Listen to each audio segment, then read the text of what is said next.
නමෝ තස්ස භගවතු අරහතු සම්මා සම්බුද්දස්ස නමෝ තස්ස භගවතු අරහතු සම්මා සම්බුද්දස්ස නමෝ තස්ස භගවතු අරහතු සම්මා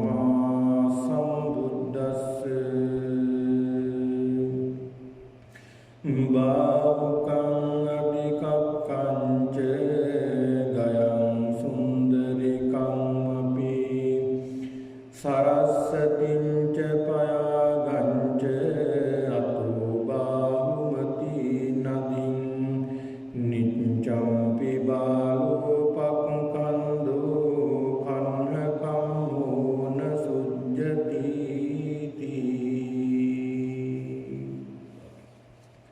ගෞරවනීය ලොකු ස්වාමීන් වහන්සේගේ අවසරයි වාසනාවන්ත සදහැබර පින්තුනි වස්පින්කම් මාලාවේ අද දිනෙත් මේ පින්තුන් දායකත්වයේ දරමින් මේ ධර්ම දානමය උතුම් පින්කමක් සිද්ධ කරගෙන මේ වස් කාලයේ පරිච්ඡේදයේ තුල සිදු කරනු ලබන මේ උතුම් පින්කම් මාලාවේ එක් අංගයක් විදිහට මේ පින්නතුන් සම්බන්ධ වෙලා අදත් උතුම් පින්කම් මාලාවක් සිද්ධ කර ගැනීමට ඒ තුලින් මේ පින්නතුන්ට මහත් වූ කුසලයක් අත්පත් කර ගැනීමටයි මේ පින්කම සඳහා සම්බන්ධ වන්නට යෙදුණි. ඒක නිසා බුදුරජාණන් වහන්සේ අපිට පෙන්වලා දීලා තියෙනවා මේ ධර්මයේ තියෙන වටිනාකම. පින්නතුනි බුදු කෙනෙක් ලෝකෙට පහළ වෙන්නේම මේ වැහුණ ධර්මය මතු කර දීමට. මේ ලෝකේ බුදුවරු නැති කාලවල ධර්මය තියෙනවා නමුත් වෙහිලා තියෙනවා. ධර්මය කියන්නේ ධර්මතා. මේ ධර්මතා සියල්ල වෙහි යනවා. මිනිස්සු කෙලෙස් වසඟයට අහු වෙනවා. මේ කෙලෙස් වසඟයට අහු වෙන මිනිස්සු රාගයෙන් මත් වෙමින්, ද්වේෂයෙන්, මෝහයෙන් මත් වෙමින්, මේ රාග, ද්වේෂ, මෝහ කියන මේ කෙලෙස් මුල් බලවත් කරමින් මේ ලෝකේ ජීවත් වෙනවා. ඒ කාල වෙනකොට පින්නතුනි ධර්මය අහන්නට ලැබෙන්නේ නැහැ. දකින්නට ලැබෙන්නේ නැහැ. ශ්‍රමණයන් වහන්සේ නමක් දැක බලා ගන්නට ලැබෙන්නේ නැහැ. ධර්මයේ පිළිහිගේ කාලෙක අඩුම තරමේ බණපදයක් මේකයි කියලාවත් අහන්නට ලැබෙන්නේ නැහැ. මේ පින්නතුන් අහලා ඇති දහම්සොඬ යාතක කතාව. මේ කතාව තුළ සඳහන් වෙන්නේ ධර්මයේ නැති කාලයක, ධර්මයේ බැබලෙන්නේ නැති කාලයක, ධර්මයේ පිරිහුණු කාලයක බණපදයක් සොයාගෙන ගිය බෝසතාණන් වහන්සේ පිළිබඳ. මේ බෝසතාණන් වහන්සේ රජ කෙනෙක් වෙලා ඉපදිලා එතුමා ධර්මයේ සොයාගෙන යනවා. එක බණපදයක් ශ්‍රවණය කරන්නට යක්ෂයෙක්ගේ කටට පනින්නට තරම් ඒ මහා පර්වතයේ ඉඳලා යක්ෂයාගේ කටට පයින් අවස්ථාව දක්වා ඒ සුළු මොහොතේ බණපදයක් හරි අහලා මැරෙන්න තියෙනවා නම් කියන අදිෂ්ඨානය ඇති කරගත්තා කියලා. ඒ තරමටම මේ ධර්මයේ පිරී යනවා. ධර්මයේ වටිනාකම මතුවෙන්නට ගන්නවා. ඉතින් ඒක නිසා ඔබ හැම කෙනෙක්ම ඊටාම වාසනාවන්තයි අපි හැමෝම. ඒකට හේතුව බුදු කෙනෙක් ලෝකේ පහළ වෙලා ඒ බුදුරජාණන් වහන්සේ පිරිනිවන් පාලා වසර 2500කටත් අධික කාලයක් ගත වෙලා ඒත් පින්නතුනි උන්වහන්සේගේ ශාසනය පවතිනවා. උන්වහන්සේ දේශනා කළ ධර්මය අපිට නිතර අහන්නට ලැබෙනවා. දැක බලා ගන්නට ලැබෙනවා. ධර්මයේ ප්‍රගුණ කරන්නට ලැබෙනවා. ඒ වගේම දාන සීල භාවනා කියන මේ පුණ්‍ය ක්‍රියා සිද්ධ කර ගන්නට අවස්ථාව ලැබෙනවා. ඒකට ඕනේ තරම් අන්තර්ජාල පහසුකම් අත සැලසීලා තියෙනවා. ඒ තරමටම මේ ධර්මය මේ ලෝකයට විවෘත වෙලා තියෙන කාලයක්. ඒ වගේම අපි මතක තියාගන්න යුතු කාරණාවක් තමයි මේ ධර්මයේ බැබලෙනවාද ඊටාම ඉහළින්. මේ කාල පරිච්ඡේදයේ වෙනකොට ධර්මයේ හොයන විශාල පිරිසක්, තරුණ පිරිසක් මේ ධර්මයේ හොයනවා. ධර්මය අවබෝධ කරගන්න උත්සාහ කරනවා. මේ මාර්ගවල ගමන් කරනවා. මේ ලෝකයේ තුල බෞද්ධ, ඒ වගේම බෞද්ධ නොවන අනිත් අය මේ ධර්මයේ පිළිබඳව ගවේෂණය කරනවා. අද පින්නතුනි නාස ආයතනයේ පවා මේ ධර්මයේ යම් යම් තැන් පිළිබඳව සොයමින් මේ ධර්මයේ පිළිබඳව බුදුරජාණන් වහන්සේගේ දේශනා පිළිබඳව ඒ අය සත්‍ය මතු කරගෙන තියෙනවා. ඒක නිසා මේ අපි මතක තියාගත යුතු කාරණාව ධර්මයේ බැබලෙනවා වගේම අධර්මයක් පැතිරෙනවා. බැබලෙනවා වගේම අනිත් පැත්තෙන් අධර්මයක් පැතිරෙන කාලයක් එනවා. ධර්මයේ බැබලෙන්නේ යම් මට්ටමකටද ඒ මට්ටමටම අධර්මයක් පැතිරෙනවා. ඒක තමයි ස්වභාවය. යමක් විනාශ වෙනකොට යමක් බැබලෙනකොට ඒක විනාශ කරන්න තව දෙයක් ඇති වෙනවා. ඒක තමයි ස්වභාව ධර්මය.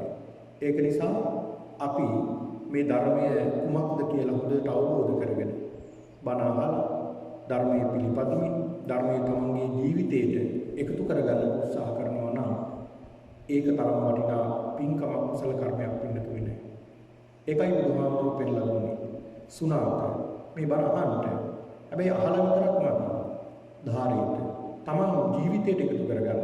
මේ බණපද ටික ටික තමන්ගේ ජීවිතයට ඇතුල් කරගන්න. තමන්ගේ ජීවිතේ ප්‍රගුණ කරන්න. තමන්ගේ කෙලෙස් ධර්ම තියෙනවා. නමුත් අපේ ජීවිතවල තියෙන කෙලෙස් තිබ්බාවේ. නමුත් අපි ධර්මයේ පිළිපදිනකොට ටික අර කෙලෙස් යටපත් වෙන්නට ගන්නවා. ධර්මයේ මතු වෙන්නට ගන්නවා. ඒක නිසා අපේ ජීවිතේ නිතර ධර්මයට උරු කරන්න කියලා බුදුහාමුදුරුවෝ පෙන්නලා දුන්නේ ඒකයි.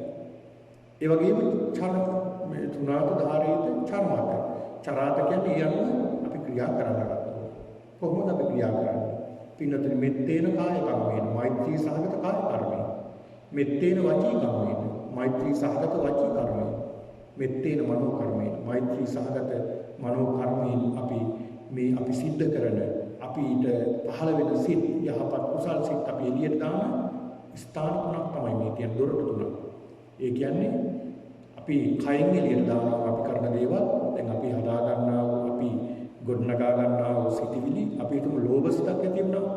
මේ ලෝභ සිත හිතේ ඇති වෙන්නේ. හැබැයි එළියට එන්නේ සිතින් කයින් වචනේ. එක්කෝ සිතින් එනවා. එහෙම නැත්නම් කයින් එනවා. එහෙම නැත්නම් වචනයෙන් එනවා. විශේෂයෙන්ම කයින් වචනයෙන් තමයි මේ අපි කරන අකුසල් චේතනා එළියට එන්නේ. ඒක නිසා බුදුරජාණන් වහන්සේ පෙන්ලා දුන්නේ සීලයක පිහිටන්නට කියලා. ඒ සීලයක පිහිටන පුද්ගලයාට අර කයින් සහ වචනයෙන් සිදුවෙන අකුසල කර්ම යට කරගන්නට පුළුවන්කම තිබෙනවා සීලේ බලයෙන්. ඒක නිසා සිල්වත් වීමෙන් මේ සිතිවිලි යටපත් කරගන්න පුළුවන් නරක සිතිවිලි. ඒක නිසා බුදුහාමුදුරුවෝ පෙන්ලා දුන්නේ සුණාත ධාරේත චරාත ධර්මයි. බණ අහන්න ධාරණය කරගන්න ඒ අනුව හැසිරෙන්න. අන්න ඒ අය තමයි පින්නතුනි නියම බෞද්ධයෝ බවට පත් වෙන්නේ. එහෙම නැත්නම් අපි උපෙන්න සාතකයේ බෞද්ධ කියලා තිබුණ පළියට එහෙම නැත්නම් අතේ පිරිත් නූලක් තිබුණ පළියට බෞද්ධ වෙන්නේ නැහැ. හදවතින් බෞද්ධ වෙන්න ඕනේ. ඒ හදවතින් බෞද්ධ වෙන්න බුදුරජාණන් වහන්සේ තමන්ගේ හදවතේ ජීවත් වෙනවා කියලා නිතර හිතන්නට ඕනේ. බුදුරජාණන් වහන්සේගේ ගුණ තමන්ගේ ජීවිතයට අපේ ජීවිතයටත් එකතු කරගන්නට ඕනේ. බුදුරජාණන් වහන්සේ ප්‍රගුණ කළ මෙත්තා, කරුණා, මුදිතා, උපේක්ෂා කියන මේ බ්‍රහ්ම විහරණ අපේ ජීවිතෙත් අපි ටික පුරුදු කරන්න ඕනේ. අපි වචනයෙන් කතා කළා කෙනෙක්ට ආමන්ත්‍රණය කළා ඒකේ කරුණාවක් මෛත්‍රියක් ගැබ්වෙන්න ඕනේ. ඒ වගේම අපි සිද්ධ කරන ක්‍රියාවල ඒ සෑම ක්‍රියාවක්ම යහපත් ක්‍රියාවක් බවට පත් වෙන්නට ඕනේ. අන්න එතකොට අපි පින්නතුන් සැබෑ බෞද්ධයෝ බවට පත් වෙනවා. ඉතින් ඒක නිසා අද කල්පනා කරගන්නට ඕනේ මේ පින්නතුන් බොහොම ශ්‍රද්ධාවෙන් භක්තියෙන් ගෞරවයෙන් යුක්තව තමන්ගේ විහාරස්ථානයට පැමිණිලා අද මේ සිදු කරනු ලබන මේ උතුම් වූ පින්කම් මාලාවට මේ වස්තු පින්කම් මාලාවේ තවත් එක්තරා දිනයක් විදියට අද සම්බන්ධ වෙලා බෙහෙවින් පින්කම් දහම් සිද්ධ කර ගැනීමේ අරමුණයි අද මේ පවතින්නේ. දැන් මේ මොහොතේ ධර්මයේ ශ්‍රවණය කරමින් බණපදයක් අහලා හිත සතුටු කරගෙන ප්‍රීතියටපත් කරගෙන ප්‍රමෝදයටපත් කරගෙන ඒ තුළින් කුසල් සිත් දියුණු කරගන්නටයි මේ පින්නතුන් සූදානම් වෙන්නේ. ඒක නිසා පින්නතුන් අපි නිතර කල්පනා කරගත යුතු කාරණාවක්. අපි පින්නතුනි නිතර සිටිය යුතු, කල්පනා කළ යුතු, මෙනෙහි කළ යුතු කාරණාවක් තමයි අපි අපේ ජීවිතේ කොයි මොහොතක කොයි ආකාරයක මරණයටපත් වෙයිද දන්නේ නැහැ. එහෙනම් අපේ ආයුෂ ඉතාමත් අඩුයි. අපි තව සුළු මොහොතකින් අපිට අපේ මරණය පැමිණෙයිද කියලා අපිට කියන්නට බැහැ. ඒක නිතර බුදුහාමුදුරුවෝ පෙන්ලා දෙනවා. නිතරම හිතන්න කියලා. භික්ෂුන් වහන්සේලා පිරිසකින් අහනවා මහණෙනි නුඹලා කොහොමද මේ මරණය ගැන හිතන්නේ? මරණය ගැන මෙනෙහි කරන්නේ කොහොමද? මරණානුස්මෘතිය නිතර හිතන්නේ කොහොමද? මෙනෙහි කරන්නේ කොහොමද? පුරුදු කරන්නේ කොහොමද කියලා. ස්වාමීන් වහන්සේලා සඳහන් කරන ස්වාමීනි භාග්‍යවතුන් වහන්සේ මම මරණය ගැන මෙහෙමයි මෙනෙහි කරන්නේ. ස්වාමීනි මම හෙට දවසේ ජීවත් වෙයිද දන්නේ නැහැ. හෙට දවසේ මම මරණයටපත් වෙලා ඉඳ ඉඩ තියෙනවා. අන්න එහෙමයි ස්වාමීනි මම මරණය ගැන මෙනෙහි කරන්නේ. තව ස්වාමීන් වහන්සේ කෙනෙක් සඳහන් කරන ස්වාමීනි භාග්‍යවතුන් වහන්සේ මම මෙනෙහි කරන්නේ අද රාත්‍රිය වෙනකොට මගේ මරණය සිද්ධ වෙයිද දන්නේ නැහැ. හෙට එළි වෙනකම් මම ජීවත් වෙයිද දන්නේ නැහැ. අද රාත්‍රියේ මම මරණයටපත් වෙයිද දන්නේ නැහැ. එහෙමයි ස්වාමීනි මම මේ මරණය ගැන හිතන්නේ. තව ස්වාමීන් වහන්සේ කෙනෙක් සඳහන් කරනවා පින්නතුනි ස්වාමීනි භාග්‍යවතුන් වහන්සේ මම මරණය ගැන මෙනෙහි කරන්නේ මෙන්න මේ විදිහට ස්වාමීනි අද දහවල දානි වන්දලා මට දානින් පස්සේ එහෙම නැත්නම් අවස්ථාව වෙනකොට මම ජීවත් වෙයිද දන්නේ නැහැ. මේ විදිහට ස්වාමීන් වහන්සේලා සඳහන් කරලා එක ස්වාමීන් වහන්සේ නමක් සඳහන් කරනවා ස්වාමීනි භාග්‍යවතුන් වහන්සේ මම මරණය ගැන මෙනෙහි කරන්නේ මෙහිමයි. ස්වාමීනි මම මේ මරණය ගැන මෙනෙහි කරන්නේ ස්වාමීනි භාග්‍යවතුන් වහන්සේ මම ඉහළට ගත්ත හුස්මක් මට මේ ඉහළට ගත්ත හුස්ම පහළට හෙලන්නට අවස්ථාවක් ලැබෙයිද දන්නේ නැහැ. ඒ ඉහළට ගත්ත හුස්ම ඉහළට ගන්න වෙලාවේ පහළට හෙලන්න කලින් මරණයටපත් වෙන්න ඉඩ තියෙනවා කියලා ස්වාමීන් වහන්සේ හිතන්නේ. සමහර පින්නතුනි ඉහළට ගත්ත හුස්ම ඉහළට ගත්ත විතරයි පහළට හෙලන්න ලැබුණේ නැහැ. ඒ අය මරණයටපත්. ඒක තමයි අපේ ජීවිතේ. අපේ ජීවිතයේ ස්වરૂපය. නිතර අපි මරණය කරා ඇදෙනවා. නිතර මරණය කරා ගමන් කරනවා. ලෙඩ වෙනවා, අසනීප වෙනවා, වයසට යනවා. ටිකෙන් ටික අපි මරණය කරා ලම් වෙනවා. අපි දන්නේ නැහැ අපේ ශරීරයේ ඌඩුව ඇතුලේ මොන වගේ ලෙඩක් වර්ධනය වෙනවද? අපි දන්නේ නැහැ. අපි වෛද්‍යවරු ගාවට යනවා, චෙක් කරගන්නවා, ස්කෑන් කරගන්නවා. ඒ මොනවා කරගත්තත් අපි දන්නේ නැහැ මේ ඇතුලේ තියෙන්නේ මොනවද? ඇතුලේ මොන වගේ ලෙඩක්, අසනීපයක්, රෝගයක් තියෙනවද? ඒවට අපි සූදානම්ද අපි දන්නේ නැහැ. මොකද ඒ තරම් මේ ශරීරයේ අපිට ස්ථිරතාවයක් නැහැ. අනිත්‍යයි. ස්ථිරතාවයක් නැහැ. ඒක නිසා බුදුහාමුදුරුවෝ පෙන්නලා දෙනවා රෝග නිඩම් පබංගුර. හරියට මේ ශරීරය රෝගවලට නිදානයක් වගේ. කොයි වෙලාවෙ මොන රෝගයක් ඇවිල්ලා අපිට වැළඳෙයිද දන්නේ නැහැ. ඒක නිසා අපි නිතර හිතන්නට ඕනේ මේ ශරීරයේ තියෙන අනිත්‍යතාවය ගැන. ජීවිතය අනිත්‍යයි. මරණය ඒකාන්තයෙන් නියත වශයෙන් අපිට හිමි වෙනවා. ඒක නිසා මම මරණයටපත් වෙන සත්වයෙක් කියලා නිතර හිතලා ධර්මයට යොමු වෙන්න. එහෙනම් ඒ මොහොත සුළු මොහොත පවා අපිට වටිනවා මේ ධර්මයේ දිනු කරගන්න. එහෙනම් මරණයට පෙර මම කොහොම හරි දහම් පදයක් මගේ ජීවිතයට එකතු කරගන්නවා කියන මේ අදිෂ්ඨානයෙන් යුක්තව ධර්ම ශ්‍රවණය කරන්නට ඕනේ. හොඳයි පින්නතුනි. අද මම මේ පින්නතුන්ට මාතෘකා කරගන්නට යෙදුනේ මජ්ක්‍ධිම නිකායේ වත්තුපම කියලා සූත්‍රයක් පිළිබඳව. මේ සූත්‍රයේ පින්නතුනි වත්තු කියලා කියන්නේ මේ පාලි වත්තු කියලා සඳහන් කරනවා ධනයටත් සඳහන් කරන වස්තුවට. ධනයට සඳහන් කරන වස්තු කියලා. අපි හරි හම්බ කරගන්න වස්තුව, දීපල මේවට කියන වස්තු කියලා කියනවා. ඊළඟ තව සඳහන් කරනවා දැන් හෘදය වස්තු කියපුවම මේ යම්කිසි ඉන්ද්‍රියක් පිළිබඳව සඳහන් කරන වස්තු කියලා. ඒ වගේම තවත් තැනක සඳහන් වෙනවා මෙතන සඳහන් වෙන්නේ වත්තු උපම. වත්තු කියලා කියන්නේ වස්ත්‍රයට, වස්ත්‍ර උපමාව. වස්ත්‍රය උපමා කරගෙන කරපු දේශනාව තමයි අද මම මේ පින්නතුන්ට මාතෘකා කරගන්නේ. වස්ත්‍රයක් උපමා කරගෙන. පින්නතුනි බුදුරජාණන් වහන්සේ ඒ භාග්‍යවතුන් වහන්සේ දා සවැත් නුවර ජේතවනාරාමයේ වහන්සේ වැඩ ඉන්නවා. මේ වැඩ ඉන්න අවස්ථාවේ එක්තරා සවස් කාලයක භික්ෂුන් වහන්සේලා එකතු වෙලා සිටිනවා. ඒ භාග්‍යවතුන් වහන්සේ ධම්සභා මණ්ඩපයට වැඩම කරනවා. ධම්සභා මණ්ඩපයට වැඩම කරලා බුදුරජාණන් වහන්සේ භික්ෂුන් වහන්සේලා අමතනවා. ආමන්ත්‍රණය කරමින් මහණෙනි කියලා බුදුරජාණන් වහන්සේ ආමන්ත්‍රණය කළ මහණෙනි යම් කිසි පුජ්‍යලයක් ඉන්නවා.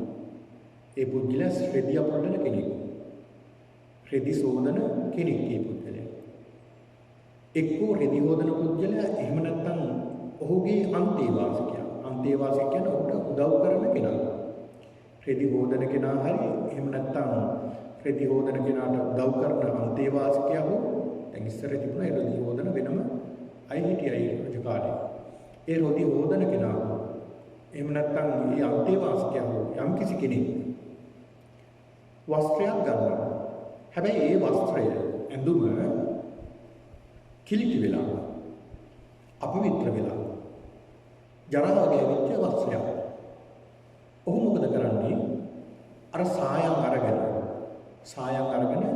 රතු පාට සායම් අරගෙන ඒ රතු පාට සායම් හදලා අර කිලිටි වස්ත්‍රය ඔබනවර ජලයේ අර සායමේ ඔබනවා. සායමේ ඔබල ගන්නවා. ගත්තහම ඒ වස්ත්‍රය මොන පාට වෙයිද? පින්නතුනි බුදුහාමුදුරු භික්ෂුන් වහන්සේලාගෙන් අහනවා මහණෙනි ඒ වස්ත්‍රයට මොකක් වෙයිද? ස්වාමීනි ඒ වස්ත්‍රය මනාකොට පාට වෙන්නේ නැහැ. මහණෙනි මොකක්ද හේතුව? ස්වාමීනි භාග්‍යතුන් වහන්සේ ඒ වස්ත්‍රය අපවිත්‍රයි. ඒ අපවිත්‍ර නිසා අර පාට වෙන්නේ නැහැ. අර සායම් පොගාගන්නේ නැහැ. සායම් වලින් මේ වස්ත්‍රය පාට වෙන්නේ නැහැ, රතු පාට වෙන්නේ නැහැ. මහණෙනි යම්කිසි පුජ්‍යලෙක් මේ අපවිත්‍ර වස්ත්‍රය නිල් පාට කරන්න පටන් ගන්නවා. පුළුවන් වේද කරන්න බෑ. ඒක නිල් පාට වෙන්නේ නැහැ. යම්කිසි කෙනෙක් මදිටි පාට කරන්න හදනවා. මේ වගේ නොයෙක් විදිහට සායම් දාලා මේ වස්ත්‍රය පාට කරන්න හදනවා. හැබැයි මේ වස්ත්‍රය මනාකොට පාට වෙන්නේ නැහැ. හේතුව මොකද? බුදුරජාණන් වහන්සේ පෙන්ලා දෙනවා මහණෙනි. මේ වස්ත්‍රය පිරිසිදු වෙන්නේ නැහැ. පිරිසිදු වෙන්නේ නැති හේතුව තමයි මේ වස්ත්‍රය කිලිටි. මේ වස්ත්‍රය අපිරිසිදු වෙලා. මේ වස්ත්‍රය ජරාව ගෑවිලා.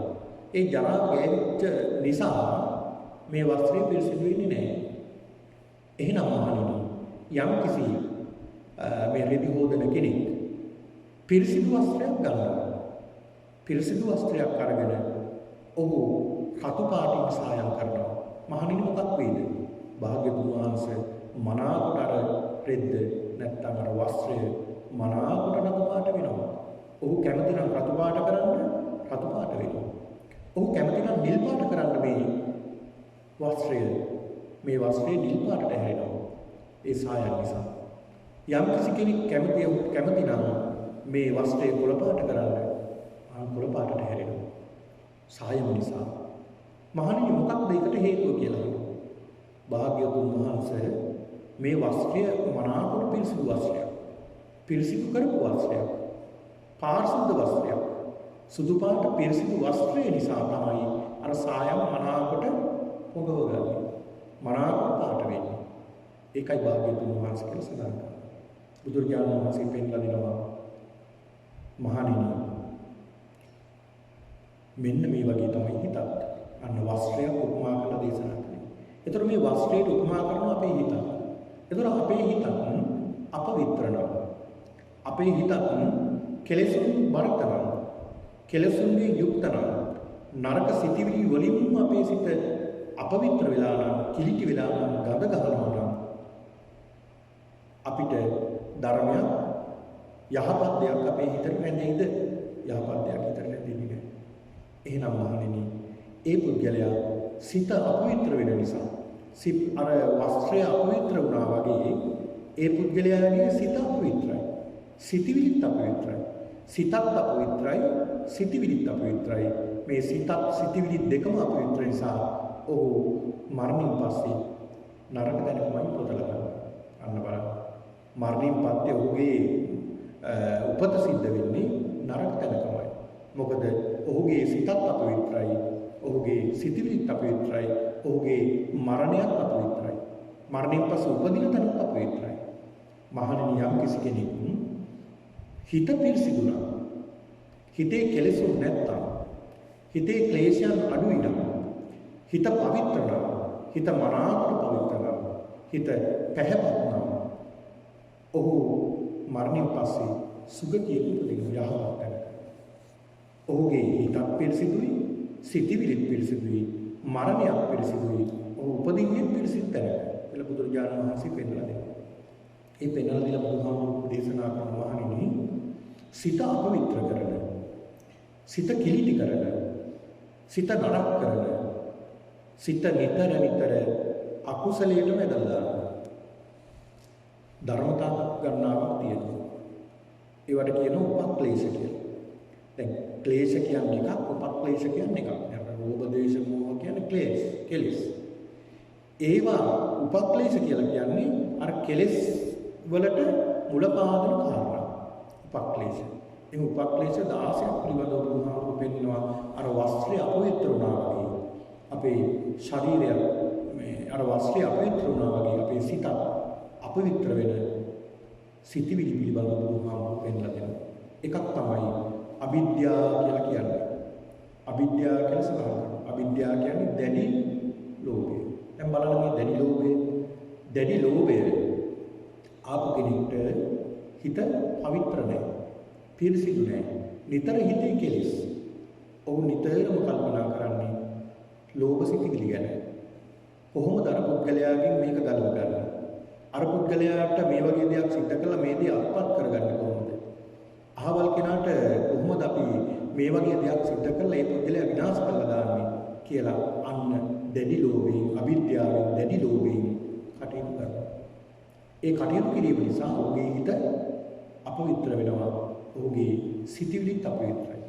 එතකොට ඔහු නිතර මේ අපවිත්‍ර සිතිවිලි වර්ධනය වුණාම ඔහු නිතැතින් ඇදලා යනවා නිරේට. ඒක නිසා බුදුහාමුදුරුවෝ පෙන්නලා දෙනවා මෙන්න මේ අවිද්‍යාව කියලා කියන්නේ නිතර අපේ සිත අපවිත්‍ර කරන කාරණාව. අවිද්‍යාව, දැඩි ලෝභය අවිද්‍යාව කියලා කියන්නේ. මේ ලෝභ සිතිවිල්ල ආවම පින්නතුනේ මේ පුද්ගලයා ඒකෙන් ගලව ගන්න අමාරුයි.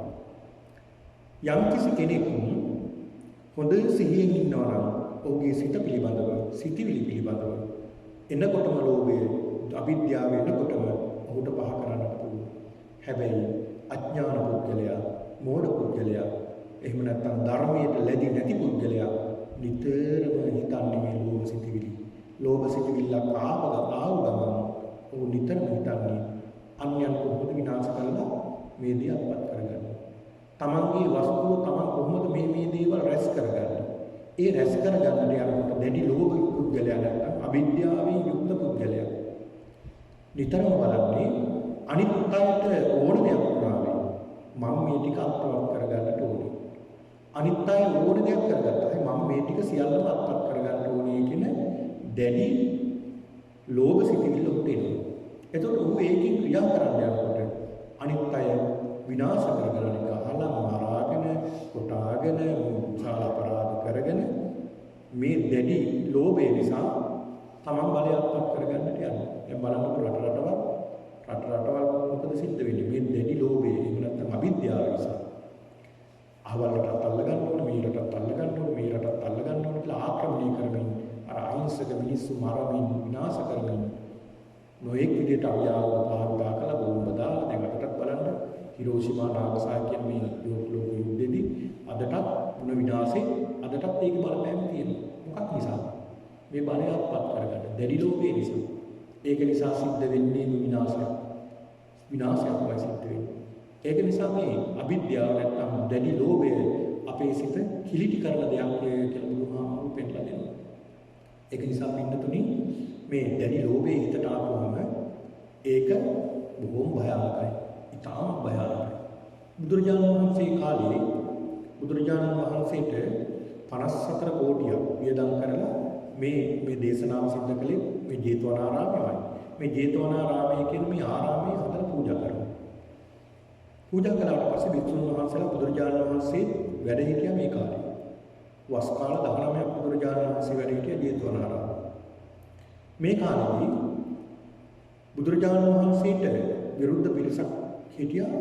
විවිධ බුදුරජාණන් වහන්සේගේට ධර්මයට යෝගී මහා සංඝරත්නයට විරුද්ධ පිරිසක් හිටියා. ඒ අතර එක පිරිසක් තමයි නිගණ්ඨ පිරිස. නිගණ්ඨ අයට විශාල ශ්‍රාවක පිරිසක් හිටියා. ඒ අයට විශාල ශ්‍රාවක පිරිසක් හිටියා.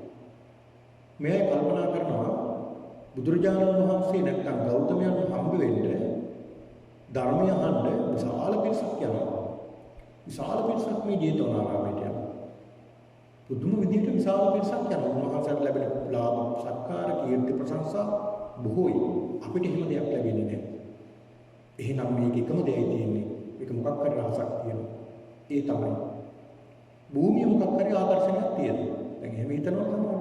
මේ භූමිය ආකර්ෂණයක් තියෙනවා. ඒක නිසා මේ භූමියම අයිති කරගන්න ඕනේ කියලා දැඩි ලෝභයක් ඇති කරගන්න ඕනේ. එහෙමත් තියෙනවනේ. තොර මේ නිගණ්ඨය කල්පනා කළා මේ භූමියේ මොකක් හරි ප්‍රදේශයේ භූමියේ තියෙන උනාරි ආකර්ෂණයක්. ඒක නිසා අපිත් කොහොම හරි භූමිය ළඟම මොකක් හරි ආරාමයක් හදාගන්න ඕනේ. ඒතර අපිටත් මේ වගේ මිනිස්සු වෙයි දාන අරගෙනයි ලාභ සත්කාර ලැබෙයි. අපි ගැන ප්‍රශංසා කරයි. සෙනඟ බොහෝ දුරට අපිට ලැබෙයි මේ භූමිය නිසා. ඒක නිසා මේ වගේ දේවල් සිද්ධ වෙන්නේ. එහෙම කියලා කුසල රජුන්ට කියලා සඳහන් කළා රජතුමනි අපිටත් ආරාමයක් හදාගන්න ඕනේ. කොහෙද හොඳ කියලා. කුසල රජතුමා කියන්නේ සම්මාදිට්ඨිකයෙක් නෙමෙයි. ඒ කියන්නේ සම්මාදිට්ඨියට පැමිණුණ කෙනෙක් නෙමෙයි. කියන්නේ සෝවාන් වෙච්ච කෙනෙක් නෙවෙයි. ඒක නිසා මේ රජතුමා මුලාවටපත් වෙන කෙනෙක්.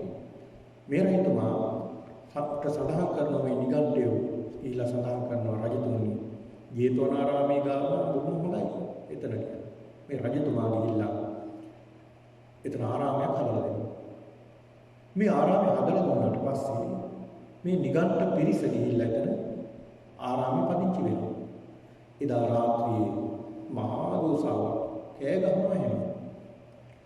බුදුරජාණන් වහන්සේ ආනන්ද හාමුදුරුවෝ අමතලා සඳහන් කරන ආනන්දය කවුරුද කෙවුලෝ වගේ කෑ ගහන්නේ? කෙවුලෝ කියලා කියන්නේ මාළු කුණාය. මාළු කුණට කෑ ගහනවනේ. ඒ වගේ කෑ ගහන්නේ කවුරුද කෙවුලෝ වගේ. ආනන්ද හාමුදුරුවෝ කියලා බලලා කියන ස්වාමීන් වහන්සේ නිගණ්ඨ පිරිසක් එතන ආරාමයක් හදාගෙන ජේතවනාරාමයට යහපැත්තේ. ආනන්ද කවුද එතන හදලා දීලා තියෙන්නේ? කුසල රජතුමා භාග්‍යතුන් වහන්සේ හදලා තියෙන්නේ. ආනන්ද එනවා හෙට උදේසු දැසනම යනවා. ඊළඟ කුසල රජුන්ට කියන්නේ මේ ප්‍රශ්නේ කියලා අපිට උතන මේ නිහඬව භාග්‍යතුන් වහන්සේ මහා සංඝරත්නයේ නිහඬව වැඩ ඉන්නේ විවේකීව. ඒක නිසා මේ කණේ අයින් කරලා දෙන්න. වෙන තැනකට අයින් කරලා දෙන්න. ඒ කියන්නේ නිගණ්ඨයන්ගේ ආරාමයේ අයින් කරලා එතනින් දෙන්න. අයින් කරලා වෙන තැනකට යවන්න. ආනන්දාංගු උදෙම වැඩිය කුසල රජුට හම්බෙන්නේ. කුසල රජතුමා මේක දැනගත්තා. දැනගෙන හැංගුණා කියලා. ආනන්දාංගු කතා කරනකොට කුසල රජු නෑ හැංගුණා. ආනන්දාංගු ආතම වැඩම කළා. එළ බුදුහාමුදුරන් සඳහන් කරන භාග්‍යතුන් වහන්සේ. කුසල රජතුමා නෑ කියලා. බුදුහාමුදුරුවෝ දන්නවා මොකක්ද කියලා. දෙවෙනි සැරේටත් යන්න ගියා. තුන්වෙනි සැරේට ගියා. තුන් පාරක්ම කුසල රජු. බුදුරජාණන් වහන්සේ තීරණය කළා මම යනවා. කුසල රජු වෙන්නේ. පින්නතුන් බුදු කෙනෙක් යා වැඩම කළොත් ආයෙ හැංගෙන්න බෑ කෙනෙක්ට. ඒක ඉස්සරහට එන්නම සිද්ධ වෙනවා. බුදුහාමුදුරුවෝ වැඩම කළා. කුසල රජතුමා ඉස්සරහට අනේ ස්වාමීන් වහන්සේ අනේ මට සමා වෙන්න. මට හරි වැඩ වැඩි. මට හරියට වැඩ වැඩි කියලා මේ බොරුවට මේ. හරියට කාර්ය බහුලයි. රජතුමනි මේ නිගණ්ඨ පිරිස මෙතන ආරාමයක් හදලා දීලා තියෙනවා ඔබතුමා. හරියට කෑ ගහනවා. අපිට බර භාවනා කරන්න විවේකීව ඉන්න විදියක් නැහැ. මේක අයින් කරලා දෙන්න. කුසල රජතුමා අයින් කළා. ඊට පස්සේ රාජකාරාමයේ කියලා භාග්‍යතුන් වහන්සේ පූජා කළා. පස්සේ බලන්න මේ නිගණ්ඨය කල්පනා කළේ මේ භූමියේ තමයි සස්සික භාවයේ තියෙන්නේ. ඒ නිසා මේ දැඩි ලෝභයක් ඇති කරගත්තා. අවිද්‍යාව කියන්නේ ඒකයි. ඒ අවිද්‍යාව ඇති කරගත්තාම මේ පුද්ගලයා මොකද කරන්නේ? නිතරම බාහිර තව කෙනෙක්ගේ දේක් අත්පත් කරගන්න. ඒ පුද්ගලයා විනාශ කළා ඒ දේ අත්පත් කරගන්න බලන්න. ඒ පුද්ගලයාට මොනවත් කමන්නේ පාරේ එළියට දාලා මහපාට දාලා ඒ දේ අයිති කරගන්න තමයි අවිද්‍යාව බහුල පුද්ගලයාට අවිද්‍යාව තියෙන පුද්ගලයා සිද්ධ කරන්නේ. දැන් එහෙම දේවල් ඕන තරම් අපිට මේ සමාජයේ අහන්න ලැබෙනවා. තමන්ගේ අම්මා තාත්තා එළියට දානවා. ධනෙ දේපල තමන් අත්පත් කරගත්තා ඊපස්සේ අම්මා තාත්තා එළියේ මහපාරේ ඉන්නවා. හැබැයි අයිට සලකන්නේ අර ඕම දේවල් අයිති කරගන්නවා. ඒ වගේම තමයි නොයේ විදියට මේ වගේ දේවල් අපිට අහන්න ලැබෙනවා. ඒක නිසා මේ අවිද්‍යාව කියන මේ කෙලෙස් එහෙම නැත්නම් මේකෙන් අපේ හිත අපවිත්‍ර වුණොත් අර වස්ත්‍රය අපවිත්‍ර වුණාම අපිට අර පාට රැඳෙන්නේ නැහැ වගේ. ලස්සන වෙන්නේ නැහැ වගේ. අපේ සිතක් ලස්සන වෙන්නේ නැහැ. විමුක්තියකට යන්න ලැබෙන්නේ නැහැ. ඒ නිසා මේ අවිද්‍යාව වැඩි ලෝභය යටපත් කරගන්න නැති කරගන්නට කියලා බුදුහාමුදුරුවෝ පෙන්නලා දෙනවා. ඊළඟ කාරණාව තමයි පින්නතුනි ව්‍යාපාදේ කියලා කියන්නේ. ව්‍යාපාදේ කියලා කියන්නේ දැඩි තරහින් නැත්නම් අනුන් නැසේවා කියන ප්‍රාර්ථනාව. මේ පුද්ගලයා විනාශ වේවා කියන ව්‍යාපාදේ කියන්නේ අනුන් නැසේවා අනික් කෙනා විනාශ වේවා කියලා ප්‍රාර්ථනා කරනවා. ඒ ප්‍රාර්ථනාව තමයි ඒක තමයි ව්‍යාපාදේ කියලා කියන්නේ. ඒතර මේ ව්‍යාපාදේ හිතට ආවම ඒ පුද්ගලයා සතුටින් නෙමෙයි ඉන්නේ. නිතර අර කෙලෙස් වර්ධ වෙලා ඉන්නේ. කෙලෙස් වලින් යුක්ත වෙලා ඉන්නේ. අනිත් පුද්ගලයෝ දිහා බලන්නේ Tamanට වඩා යම් කිසි මට්ටමකින් ඉන්නවා නම් යම් කිසි මට්ටමකින් උසස් විදිහට ඉන්නවා නම් එහෙම නැත්නම් මේ පුද්ගලයෝ නැගිටින්න හදනවා. මොකද කරන්නේ ඊර්ෂ්‍යා කරනවා. එහෙම නැත්නම් මේ පුද්ගලයා විනාශ වේවා කියලා නොයෙක් දේවල් කරනවා. කකුලින් හරි අදිනවා. ඇදලා වට්ටන්නම හදන්නේ. හැබැයි ඒ පුද්ගලයෝ සමහර විට උදව් කරන්න වගේ ගිහිල්ලා ඒ පුද්ගලයා විනාශ කරලා පල්ලෙහාට නකලා දානවා. ඒක නිසා බුදුහාමුදුරු පෙන්නලා දෙනවා මෙන්න මේ කියන ව්‍යාපාදේ කියන්නේ අපේ සිත අපවිත්‍ර කරන නරක චේතනාව. මේ ව්‍යාපාදේ කියන්නේ අර වස්ත්‍රය අපවිත්‍ර වෙනවා වගේ. වස්ත්‍රය අපවිත්‍ර වෙනවා වගේ අපේ හිත අපවිත්‍ර වෙනවා. එතකොට අපිට ධර්මයේ රැඳෙන්නේ නැහැ. බලන්න පින්නතුනි අපිට විමුක්තිය ලබන්න ලැබෙන්නේ නැත්තේ හේතුව මොකද? මෙන්න මේ කියන කෙලෙස්. මේ වගේ අපේ හිත වහගෙන තියෙන්නේ. කිලිටි වෙලා. අපේ සිත පවිත්‍ර වෙන්න අපිට ධර්මයේ වැටෙන්න ගන්නවා. ධර්මය අවබෝධ වෙන්නට ගන්නවා. දැන් බලන්න මේ ව්‍යාපාදය ගැන කතා කරනකොට පින්නතුනි බුදුරජාණන් වහන්සේ කාලේ වැඩ සිටි එක්තරා මානවකෙක් හිටියා. ඔහු බුදුරජාණන් වහන්සේ බණහල බුදුරජාණන් වහන්සේ ගාව පැවිදි වුණා. උන්වහන්සේ නිතර මෛත්‍රී ප්‍රකටව කළේ. මෛත්‍රී ප්‍රකටව කරපු ස්වාමීන් වහන්සේ.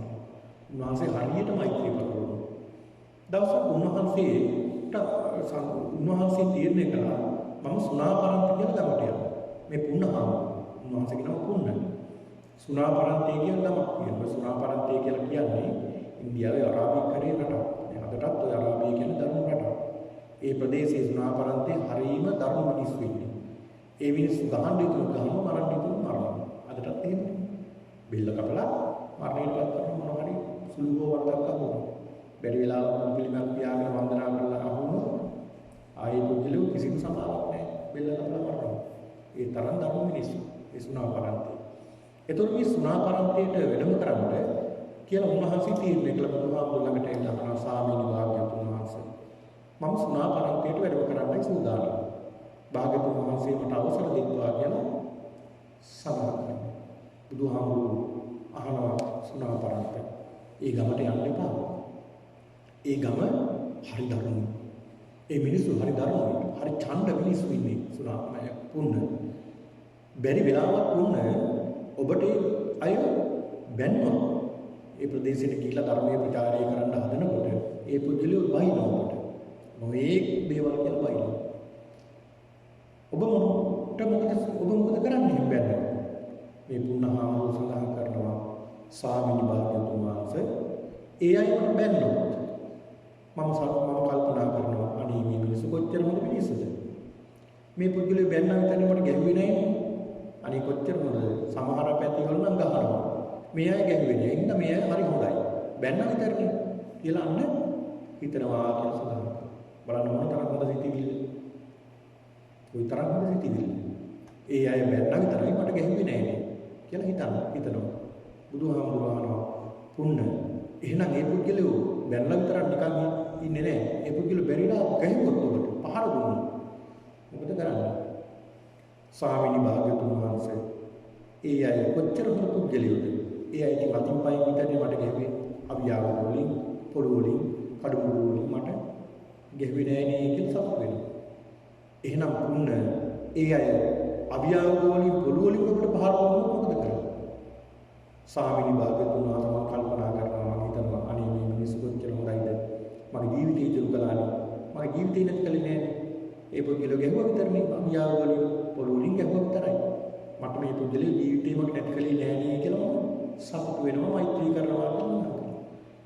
ඊට පස්සේ බුදුහාමුදුරුවෝ සඳහන් කරනවා පුන්න බැරි වෙලාවක් ඒ අය ඔබ ජීවිතේ නැති කළොත් මරලා දෙනවා. ජීවිතේ නැති කළොත් මොකද කරන්නේ?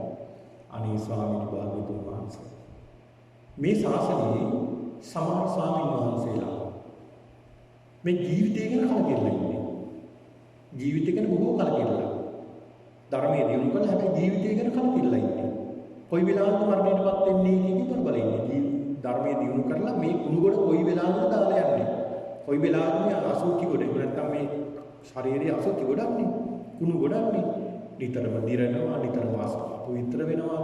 දොරවල් ළමයකින් අසුචි එළියට එන්නේ. මේක ඇතුලේ කපල බැලුවොත් සම්පූර්ණයෙන්ම තියෙන අපවිත්‍ර ගොඩක්. ඉතින් මේ කුණු ශරීරයේ කොයි වෙලාවකද දාලා යන්නේ කියලා ඇඟිලි ගරගෙන ඉන්නේ. අනේ ස්වාමීනි මට ඒකට අවස්ථාවක් ලැබුණා නේද මම ඉබේම කියලා මම සතුටු වෙනවා. බලන්න කොච්චර හොඳ සිතිවිලි. ඒකට ඉබේම මට ලැබුණ අවස්ථාවක්. දැන් තමන්ම ප්‍රාණඝාත කරනවා. තමන්ගේ ජීවිතේ නැති කරගත්තොත් ඒක ප්‍රාණඝාතයක් නේ. හැබැයි තව කෙනෙක්ගේ දේ සිද්ධ කරනවා. ඒකට ඔහුට ප්‍රාණඝාතයක් වෙන්නේ නැහැ. ඒ කරන කෙනාට ප්‍රාණඝාතයක් වෙනවා. හැබැයි භාග්‍යවතුන් වහන්සේ මට හොයන්නේ නැතුව ඉබේම මට මගේ ජීවිතේ නැති කරන මාර්ගයක් ලැබුණානේ කියලා සතුටු වෙනවා. බුදුහාමුදුරුවෝ සාදුකාර දුන්නේ. සාදු සාදු පුන්න සාදු සාදු පුන්න සාදු සාදු පුන්න කියලා තුන් පාරක් සාදුකාර පුන්න ඔබ වගේ කෙනෙක්මයි සමාපාරත්වයට ගැලපෙන්නේ කියලා ගරිට කිව්වා. වැඩම කළා. පින්නතුනි ඒ පුජ්‍යලෝ එච්චර දරුණු නෑ. ඒ අය බොහොම ආදරෙන් ගෞරවයෙන් උන්වහන්සේට සැලකුවා. අවසානට බුදුරජාණන් වහන්සේගේ සිරිපතුලකුත් මේ ප්‍රදේශයේ පිහිටුවා කියනවා. මක්කම කියලා කියන්නේ මම හිතන්නේ මේ ප්‍රදේශයේ. ඉතින් ඒක නිසා මෙන්න මේ කියන ව්‍යාපාදයේ කියන්නේ මේ ව්‍යාපාදයේ කියන දේත් අපේ හිතට ආවොත් මහ විනාශයක් වෙනවා. ඒක නිසා මේ ව්‍යාපාදය එනකොටම අපි දැනගන්න ඕනේ මේක වැරදි සිතිවිල්ල. අපි ඒකට මොකද කරන්න ඕනේ? මෛත්‍රී සිතිවිල්ල පතවන්න. මෛත්‍රියමයි වඩන්න. අර වස්ත්‍රය අපවිත්‍ර වෙනවා. අපවිත්‍ර වෙනවා වගේම තමයි අපේ සිතත් අපවිත්‍ර වෙනවා. එතකොට අර සිතට අර වස්ත්‍රයට සායම් උරාගන්නේ නැහැ වගේ සිතට ධර්මය උරාගන්නේ නැහැ. ඒක නිසා තමයි අපිට ධර්මය වැටහෙන්නේ නැත්තේ. ඒක නිසා මේ වස්ත්‍රය පිරිසිදු නම් අර සායම් මනාකොට වේගින් උරාගන්න. ආන් ඒ වගේ මෙන්න මේ කියන්නේ ව්‍යාපාදයක් අයින් කරගන්නට කියලා බුදුහාමුදුරුවෝ පෙන්නලා දෙනවා. ඊළඟ පින්නතුනේ ක්‍රෝධය කියලා තියෙනවා කාරණාවක්. මේ කියන ක්‍රෝධය බුදුහාමුදුරුවෝ පෙන්නලා දෙනවා මේ ක්‍රෝධය කියන්නේ තරහ. තරහවට කියන තවත් නමක් තමයි ක්‍රෝධය. ඒ කියන්නේ මේ ක්‍රෝධය ඇති වුණාම ඒ සිත අපවිත්‍ර වෙනවා. ක්‍රෝධය ඇති වුණාම අනිත් අය උස්සන්න පුළුවන්. වචනයක් මාරු වෙන්න බෑ. වචනයක් මාරු වෙන්න බෑ. දරුවෝ එක්කලා දෙමාපියෝ රණ්ඩු කරනවා, දෙමාපියෝ එක්කලා දරුවෝ රණ්ඩු කරනවා, බිරිඳ එක්කලා සැමියා රණ්ඩු කරනවා, සැමියා එක්කලා බිරිඳ රණ්ඩු කරනවා. ඉතින් මේ ගුරුවරයා එක්කලා ශිෂ්‍යයෝ රණ්ඩු වෙනවා, ශිෂ්‍යයෝ එක්කලා ගුරුවරයා රණ්ඩු මොකද මේ? ක්‍රෝධය නිසා. ක්‍රෝධය නිසා ඒ අය සිත අපවිත්‍ර කරගන්නවා. ඒක නිසා මේ ක්‍රෝධය කියන දේ නරක සිතිවිල්ලක්. මේ ක්‍රෝධය කියන දේ ඉවත් කරගන්න යටපත් කරගන්න කියලා බුදුහාමුදුරුවෝ දේශනා කරනවා පෙන්නලා දෙනවා. හරියට අර වස්ත්‍රය අපවිත්‍ර වෙනවා වගේම තමයි මේ ක්‍රෝධය නිසා අපේ හිත අපවිත්‍ර වෙනවා, සිතිවිලි අපවිත්‍ර වෙනවා. ඒක නිසා මේ ක්‍රෝධයත් යටපත් කරගන්න, නැති කරගන්න කියලා බුදුහාමුදුරුවෝ පෙන්නලා දෙනවා. ඊළඟ කාරණාව තමයි පින්නතුනේ උපනාහය. උපනාහය කියලා කියන්නේ බද්ධ වෛරය. බද්ධ වෛරයක් ඇති වෙනවා. මේ බද්ධ වෛරය කියන්නේ එකක් වෛරයක් තමයි. හැබැයි මේක බැඳුණු වෛරයක්. සංසාරගත වෙන වෛරයක්. ඒ සංසාරගත වෙන වෛරය, ක්‍රෝධය, වෛරී සිටිවිලි ඒවා සංසාරයෙන් සංසාරයට එනවා. ඒ සංසාරයෙන් සංසාරයට එනවා. ඒ පුද්ගලයා දකින්නකොට වෛර කරන්න හිතෙනවා. කිසි හේතුවක් නැතුව සමහරවිට. කිසි හේතුවක් නැ සමහරවිට ඉබේම වෛරය ඇති වෙනවා. ඒ පුද්ගලයා ගැන. ඒ සංසාරයෙන් සංසාරයට වෛරය නිසා. ඒ නිසා මේ සසරෙන් සසරට එන වෛරය බුදුහාමුදුරුවෝ පෙන්නලා දෙනවා. මේ සසරෙන් සසරට එන වෛරය එතනින්ම නැති කරගත්තොත් එහෙම නැත්නම් මේ සසරේ මහ විනාශයක් වෙන්නේ. නහි වේරේන වේරාණි සම්මන්ති උදාචන. අවේරේන සම්මන්ති ඒස ධම්මෝ සනන්තං. වෛරය අවෛරී චේතනාවෙන් නැති කරන්නට ඕන. එහෙම නැත්නම් මහ විනාශයක් වෙන්නේ. බලන්න මොන තරම් විනාශයක්ද සිද්ධ වෙන්නේ. දැන් බලන්න බුදුහාමුදුරන් කාලේ එක කාන්තාවන් දෙදෙනෙක් හිටියා මේ දෙන්න එකම ස්වාමි පුරුෂයාට කාන්තාවන් දෙන්නේ. බිරිඳෑවෝ දෙන්නේ. එක බිරිඳකට දරුවෝ හිටියා අනිත් බිරිඳට දරුවෝ නැහැ. දරුවෝ ලැබෙන්නේ හිටියා අර දරුවෝ නැති කාන්තාවට ඊර්ෂ්‍යාවක් ඇති වුණා. තරහක් ඇති වුණා මට දරුවෝ නැහැ මේ කාන්තාවට දරුවෝ ලැබෙන්නේ නැහැ කියලා වසදීල විනාශ කළා. නොදැනුවත් හිමීට විනාශ කළා. දෙවෙනි වතාවෙත් එහෙම.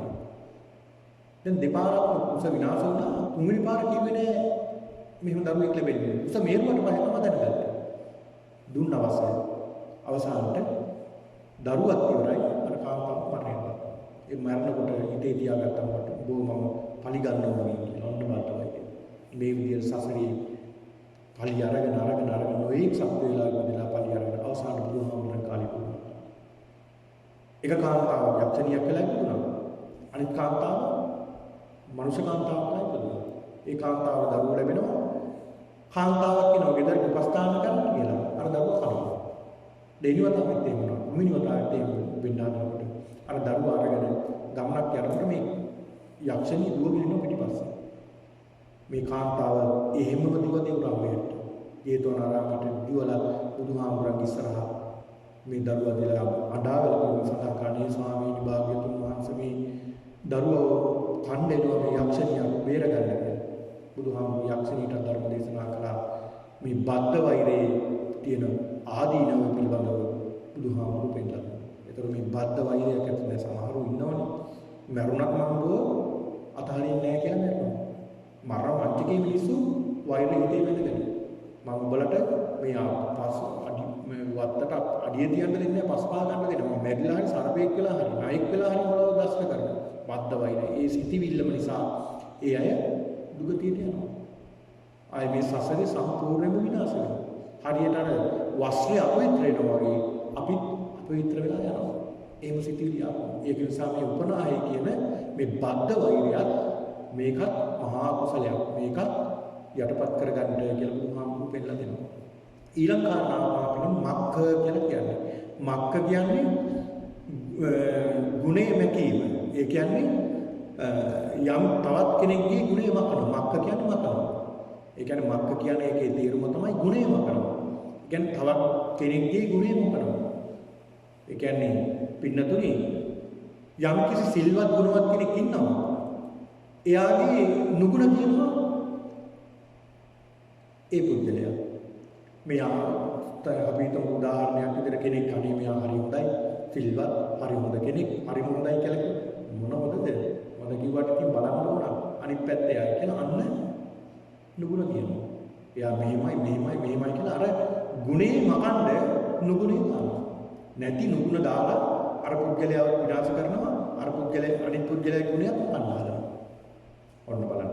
දැන් බුදුහාමුදුරන් කාලේ හිටියා සුප්පිය භාරද්වාජ කියලා.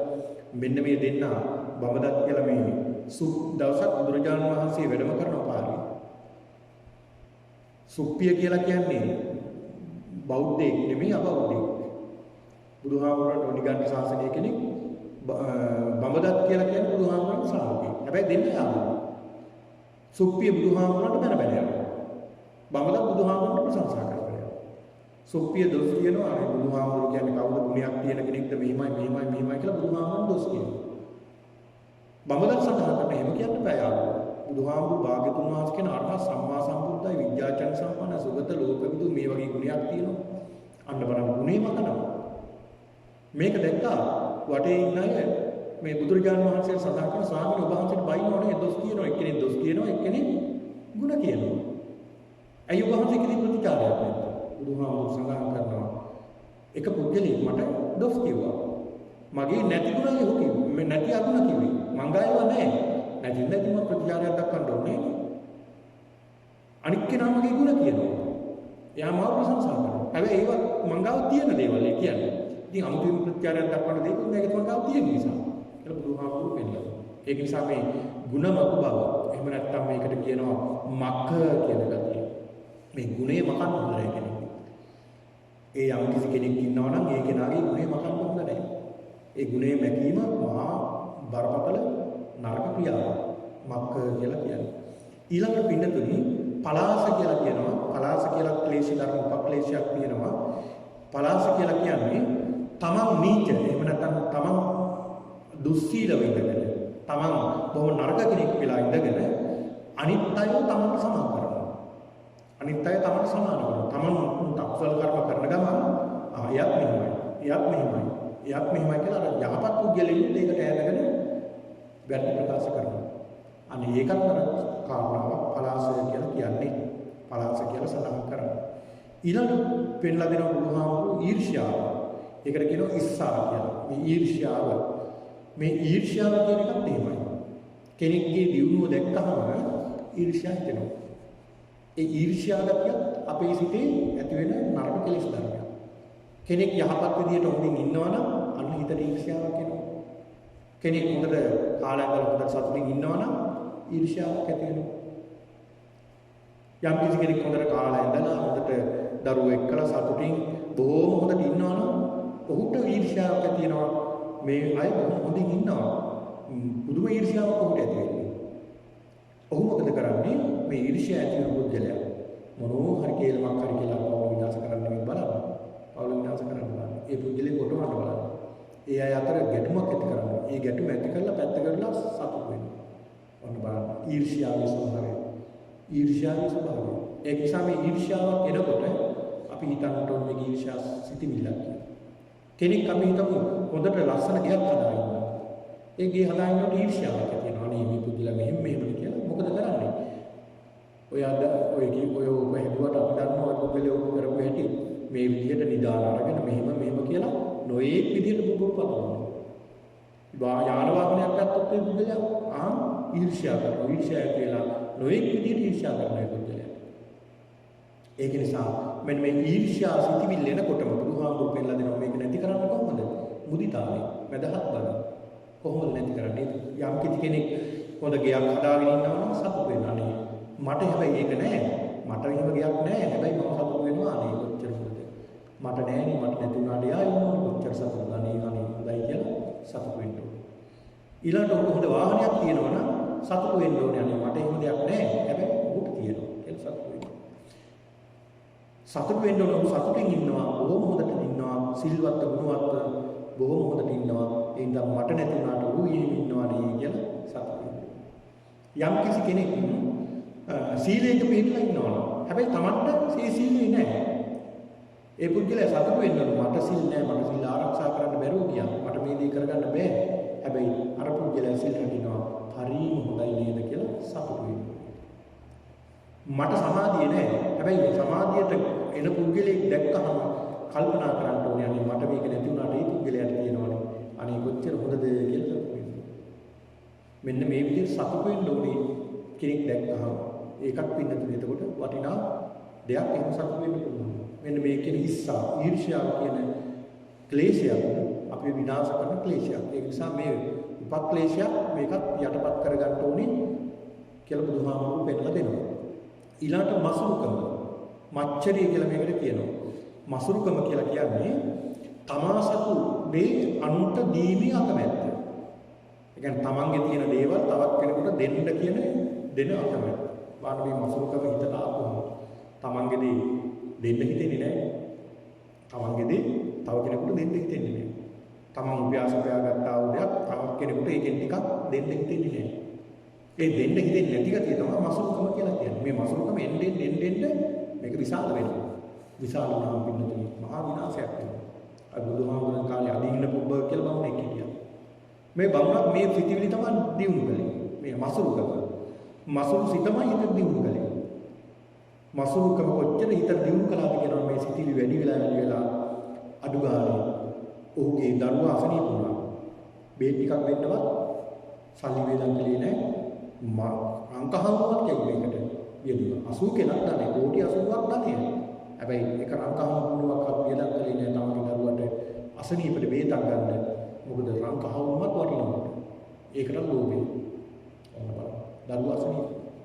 අඩුම ගාන පින්නතුනි ඒ සඳහන් කරනවා මේ පුද්ගලයා කෑමට ගන්න දෙන්නේ හාල් කැඩිච්ච හාල්. සුළු හාල්. එහෙම නැත්නම් කැඩෙන කෑලි කැඩෙන හාල් තමයි දෙන්නේ බිරිඳට උයන්නේ කියලා. ඒකෙත් මැනලා තමයි දෙන්නේ ගබඩාව. එතනින් එහා දෙන්නේ නැහැ. ඒ තරමට ලෝභ කරපු කෙනෙක්. අඩුම තරම උගත ආහාරයට ගත්තේ නැහැ. එහෙමයි නැත්නම් මේ සමාජයේ ඉන්නවා. Tamanට ධනෙ දේපල තියෙන ඕන තරම්. හැබැයි සැපසේ ජීවත් වෙන්න පින නැහැ. යන්නේ බයිසිකලේ. හොඳට ඇඳලා කාලා ඇඳලා හොඳට යාළුවාගෙන සැපසේ ජීවත් වෙන්න Tamanට ධනෙ තියෙනවා. හැබැයි අර මසුල්කම නිසා ඔහු යන්නේ බස් එකේ පයින්. සැපය ලැබිලා තියෙනවා. විඳින්න සැප සම්පත් ලැබිලා තියෙනවා වෙන සසරේ මොනවා හරි පිනකට. හැබැයි ඒක විඳින්න පින නැහැ. මසුල්කම නිසා. ඔන්න බලන්න.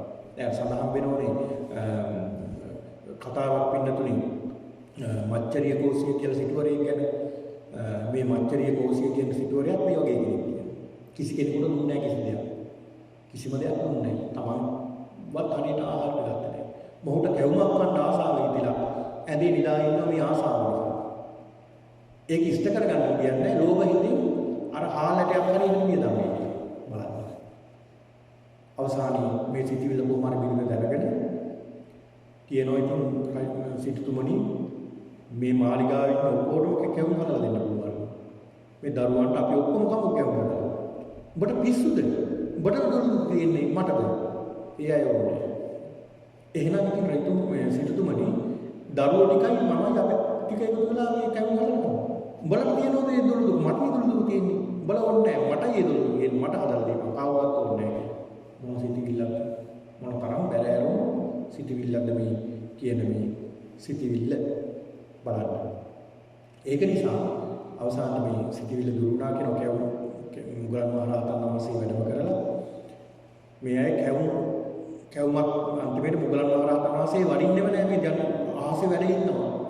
නොඑක් විදියට කිව්වත් ඔබ යන්නේ නැහැ. ඊට පස්සේ බිරිඳට කිව්වා කැවුමක් කරන් දෙන්න පුංචි කැවුමක් කරන් දෙන්න කියලා. කැවුමක් ගන්න හැදුවා ගන්න බෑ.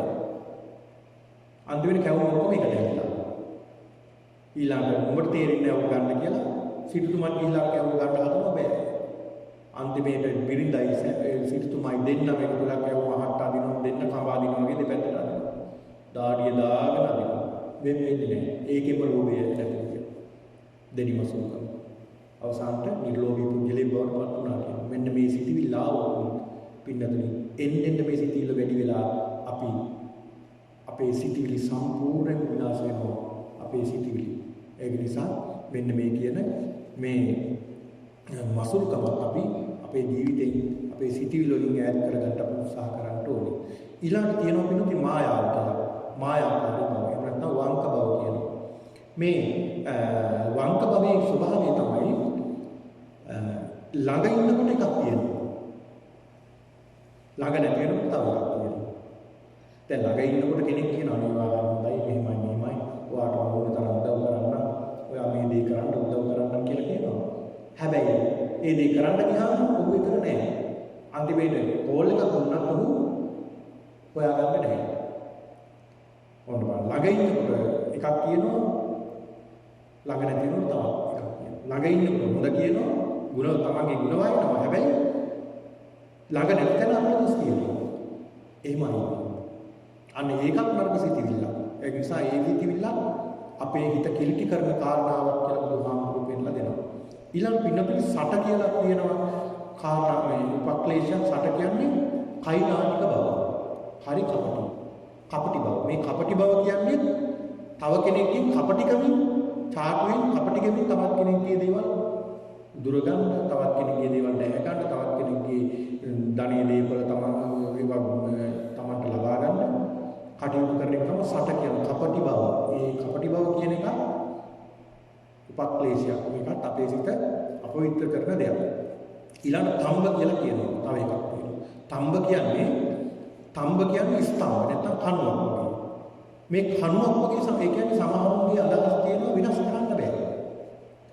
තල්ගහට බැලලා පොල් ගහ කිව්වොත් එයා අපි ඒකට බැලලා නෑ පොල් ගහ නෙමෙයි ඒක තල්ගහ කියලා කිව්වොත් ඒක පිළිගන්නේ නෑ. එයාට ඒක තල්ගහට පොල් ගහ කිව්වොත් පොල් ගහම තමයි. එහෙමයි නැද්ද? එහෙමයි ඉන්නවා. ඒ කියන්නේ ඒ පුද්ගලයාගේ ඒ කියන අදහස වෙනස් කරන්නේම නෑ. ඒ කියන අදහසින්ම ඉන්නේ නැමින්නේ සිදුනේ. ඒක තම්බ කියන්නේ ඒකයි. මේ දේ මෙහෙම නෙවෙයි කියලා කියන්න බෑ. යාගේ ඒ කියන්නේ ඒ පුද්ගලයාගේ කියන මොඩකම හින්දා ඒ පුද්ගලයා තවත් කෙනෙකුට නැවෙන්න කැමති නැහැ. තවත් කෙනෙක්ගේ නිවැරදි කියලා හිතුවත් ඔහු කරන්නේ ඒක සාධාරණ කරන්නේ. ඒක නිසා තමන්ගේ ඒ තමනුත් ඒ යහපත් සිතිවිලි වලට නැත්නම් නිවැරදි අදහස් වලට තමන් නැමෙන්න සුළු වෙන්න ඕනේ. අර කණුවක් වගේ තමන්ගේ අදහස් වලින් ඉන්න බෑ. අර ඒකට කියනවා පින්නදී තම්බ කියලා කියනවා. ඊළඟ සාරම්භ කියලා කියනවා එකට එක කරනවා. අර එකක් කරොත් මම දෙකක් කරනවා. අරයා මේ වගේ දෙයක් කරොත් මම තව දෙයක් කරනවා. එහෙමනේ කරන්නේ. අවල් මේ කෙනා අපි හිතමුකෝ අල්ලපු ගෙදර කෙනා තට්ටු දෙකේ ගියක් ඇතුළු මේ තට්ටු හතර දෙකක් කරනවා කොහොමද? එයා හතර එකක් ඇතුළු මම අට එකක් කරනවා. අර වගේ එකට එක කරනවා. අරයා යමක් කළොත් ඊට වැඩි දෙයක් මම කරන්න හදනවා. ණය වෙලා හරි මුළු ජීවිත කාලෙම ණය ගෙවුවා හරි අරට වැඩි උසස් වෙන්නයි බලන්න. ඒකත් වැරදි ක්‍රියාවක්. ඒකත් නරක ක්‍රියාවක්. මොකද තව කෙනෙක් දිහා බලලා අපි ඊට දෙක වෙන්න අපි කටයුතු කරන්නට හොඳ නැහැ. ඒකත් වැරදි ක්‍රියාවක්. ඒක නිසා මේ සාරම්භ කියන එකත් අපි අයින් කරලා මානය. මානය කියන එකත් පින්නතුනි සඳහන් කරනවා මේ මානය. මානය ආකාර තුනක් දෙනවා සෙය්‍යමාන, සයිසමාන, හීනමාන. ඒ කියන්නේ මැන ගන්නවා. අනිත් අය තමන් එක්කලා මැන ගන්නවා. මෙයා මට වඩා උසස්, මෙයා මට වඩා පහත්, මෙයා මාන් එක්කලා හා සමානයි කියලා මේ විදිහට මැන ගන්නවා. ඒක තමයි විස්තර කරන්න කාල වේලාවක් නිසා තාමත් කෙටියෙන් මේ පින්නතුනි විස්තර කරලා දෙන්නේ. ඊළඟ අතිමානය කියලා සඳහන් වෙනවා. මේක අතිමානය කියලා කියන්නේ මානීය ධර්ම තමයි. මානීය නමකට හෝති අතිමානීය කුකුරු. මානීය තිබුණ කෙනා බල්ලෙක් වෙනවා. අතිමානීය තිබුණ කෙනා වඳුරෙක් වෙනවා. ඉතින් ඒක නිසා බුදුහාමුදුරුවෝ පෙන්නලා දුන්නේ මේ අතිමානීය කියන එකත් අයින් කරගන්න ජීවිතෙන් කියලා. ඊළඟ මදේ කියලා කියන්නේ අපි මත් වෙන්නේ. මත්පැන් බීවහම මත්ද්‍රව්‍ය බීවහම හැන්දෑ බීවහම ඔබේ ඉවරනේ මත. හැබැයි මේ මතේ තියෙන කෙනා මුළු ජීවිත කාලෙම මතේ ඉන්නේ. මොනවද මේ මත? ජාති මතය. ජාති මතයෙන්මත් වෙලා. ජාති කියලා කියන්නේ මම උසස් කුලේ ඉන්නේ කියලා ඔහු ඒකෙන්මත් වෙලා ඉන්නේ. අනිත් පහත් කුලේ අනිත් අයට හරියට තාන්න පින්න කරනවා. මේ වගේ නොයේ කඩත් කරනවා. මොකද තමන් උසස් නිසා. උසස් කියන හිතයි. ඊළඟ තවත් තියෙන පින්නතුනි ආරෝග්‍ය. මම නිරෝගී කියලා තමයි මම වෙලා ඉන්නේ. මට ලෙඩ හැදෙන්නේ නැහැ. මම හොඳ නිරෝගී කියලා හිතා ඉන්නවා. හැබැයි ඒ පුද්ගලයා ඒකෙන් මත් වෙලා ඉන්නේ. අසනීපයක් වුණ ගමන් මානසික වැටෙනවා. ඊළඟට යොබ්බන මදය. තරුණකම කියන එකේ තියෙනවා යොබ්බන මදය කියලා. තරුණකමට නිසා එනවා යොවුන් මදයක්. එතකොට ඕන දෙයක් කරන්න පුළුවන්, ඕන දෙයක් කරනවා, ඕනම දෙයක් කරන්න පෙළඹෙනවා.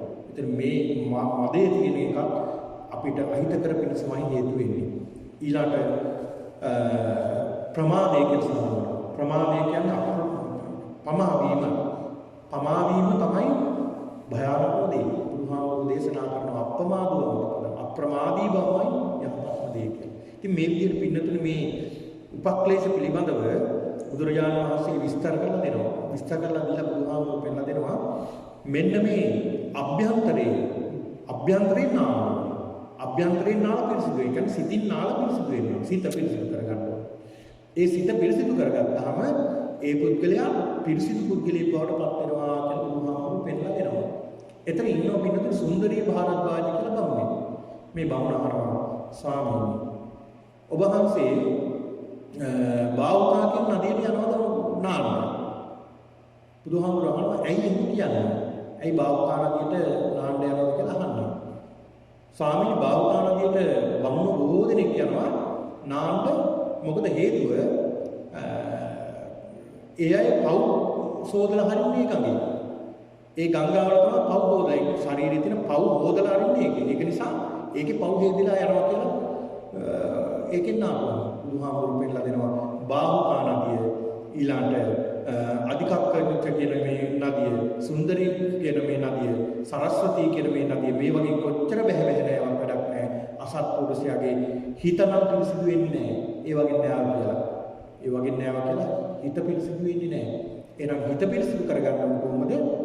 මෙන්න මේ ධර්මයේ තුලින්මයි පිරිසිදු කරගන්න ඕනේ කියලා බුදුහාමුදුරුවෝ පෙන්නලා දෙනවා. මේ සුන්දරී භාරද්වාජ කියන මේ පුද්ගලයා පස්සේ පැවිදි භාවයට වෙලා පත්ලා රහත් භාවයට පත් වෙනවා. ඒක නිසා පින්නතුනි මෙන්න මේ කියන ක්ලේශ ධර්ම අපේ හිතට ඇති වෙන ක්ලේශ ධර්ම මේ ක්ලේශ ධර්ම එන්නකොටම අපි හොඳ අවබෝධයෙන් ඉන්න ඕනේ. හොඳ අවබෝධයෙන් ඉන්න ප්‍රඥාවන්තයා මේ කෙලෙස් එනකොටම උපක්ලේශ එනකොටම දැනගන්නවා මේ උපක්ලේශය. මේ උපක්ලේශයේ ආවොත් මාව විනාශ කරනවා. මගේ සිත විනාශ කරනවා. සිත විනාශ කරනවා. මේකෙන් මට හානියක්මයි වෙන්නේ. ඒ නිසා මේක මෙහෙම්මම බැහැර කරන්න ඕනේ කියලා අර ප්‍රඥාවන්තයේ සිතිවිල්ල එහෙම බැහැර කරනවා. ඒ බැහැර කරමින් තමන්ගේ සිත පිළිබඳව හොඳ අවබෝධයෙන් යුක්තව කටයුතු කරනවා. ඒ අවබෝධයෙන් යුක්තව කටයුතු කරන මේ පුද්ගලයා නිතර තමන්ගේ සිත පිරිසිදු කරගන්න උත්සාහ කරනවා. පිරිසිදු කරගන්න උත්සාහ කරනකොට පින්නතුනේ අර සිතිවිලි පිරිසිදු වෙනවා. සිතිවිලි පිරිසිදු වෙනකොට අන්න ඔහුගේ කය සැහැල් වෙනවා. කය සැහැල් වෙනකොට සිතක් සැහැල් වෙනවා. ඒ සිතයි කයයි දෙකම සැහැල් වෙනකොට ඔහුට ප්‍රීතියක් ඇති වෙනවා. ඒ ප්‍රීතියම සැනසීමක් බවට පත් වෙනවා. සැපයක් බවට පත් වෙනවා. ඒ සැපේම සමාධියක් බවට පත් වෙනවා. ඔහු එතනින්ම නිර්වාණ අවබෝධයට යනවා කියලා බුදුහාමුදුරු පෙන්නලා දෙනවා. ඉතින් මේක නිසා අපි මුලින් අද කල්පනා කරගන්නට ඕනේ මේ කියන මේ උපක්ලේශයන් පිළිබඳව වත්තු සූත්‍ර දේශනාවෙන් මේ පිළිතුරු ශ්‍රවණය කරන්නට යෙදුනේ. අද මේ සිද්ධ කරගත්තා වූ මේ උතුම් ධර්ම දානමය කුසල කර්මාය ආනුභාවයෙන් මේ සියලු දෙනාටම උතුම් චතුරාර්ය සත්‍ය අවබෝධයේ පිණිස මේ උතුම් පින්කම හේතු වාසනා